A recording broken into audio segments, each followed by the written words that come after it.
Você sabe o que é que te define como um brasileiro? O que é que diz a Constituição para alguém ser considerado um brasileiro? Vamos ver isso depois da vinheta. Bora!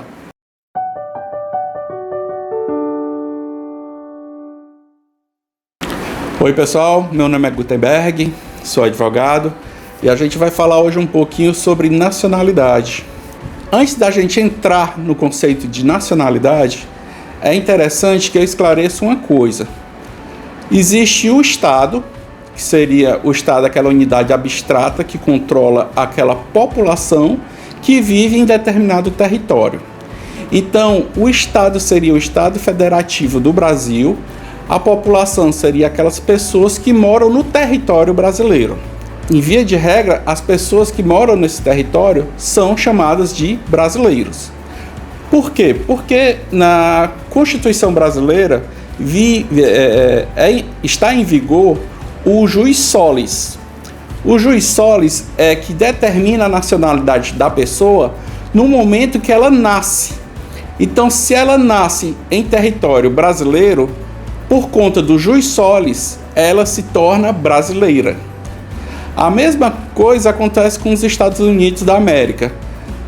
A pessoa que nasce nos Estados Unidos da América é considerado um estadunidense. Por quê? Porque nos Estados Unidos, assim como no Brasil, está em vigor o jus solis. Ou seja, a pessoa que nascer no território daquele estado, daquela nação, ele vai ter a nacionalidade daquela nação. Por exemplo, nasceu nos Estados Unidos, é americano, né, estadunidense.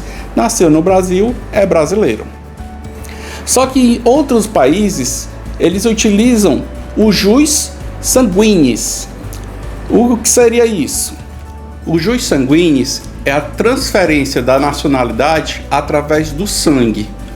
Ou seja, o indivíduo vai adquirir a nacionalidade apenas por ser filho do outro.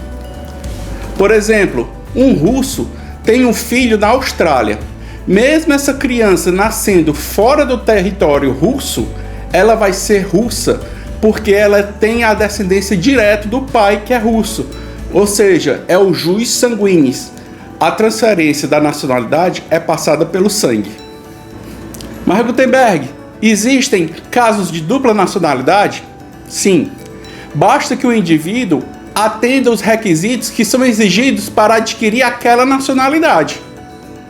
Vamos usar como exemplo aquele movimento migratório que teve da Itália para o Brasil, mais ou menos no século passado, na década de 20, década de 30, quando os italianos estavam fugindo da Europa, fugindo da guerra, fugindo das condições que não eram boas.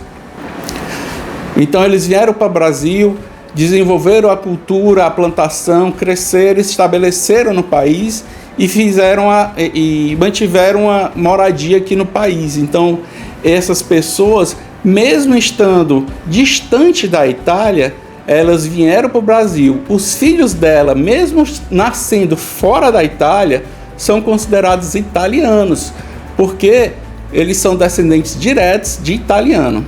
Então, nesse caso, os filhos do imigrante italiano são brasileiros e também são italianos. Por que são brasileiros? Porque nasceram aqui no Brasil. E também podem exigir a cidadania italiana porque eles são descendentes de italiano. Então, nesse caso, essa pessoa teria duas cidadanias. A primeira nacionalidade seria a brasileira, porque ele nasceu em solo brasileiro. E a segunda nacionalidade seria a italiana, porque ele é descendente direto de um italiano. Salvo engano, a justiça italiana considera italianos até o 2º grau. Ou seja, os filhos dos filhos daqueles primeiros italianos também são considerados italianos. Salvo engano, é até a 2ª geração. Então, é muito comum a gente ver agora o movimento de netos procurando o consulado italiano para exigir a cidadania italiana. Por quê? Porque como eles nasceram no Brasil, eles têm a cidadania brasileira. E como eles são descendentes de italianos, eles também têm direito à cidadania italiana. Então eles vão ter duas nacionalidades. Eles vão ter a nacionalidade brasileira e a nacionalidade italiana. Essas informações referentes à nacionalidade podem ser vistas no artigo 12 da Constituição Brasileira. Lá você vai ter mais informações, inclusive a diferença do que é um brasileiro nato e um brasileiro naturalizado. Então, gente, gostou do vídeo? Deixa o like, compartilha com quem você quiser, amigos, familiares, bota esse vídeo para frente.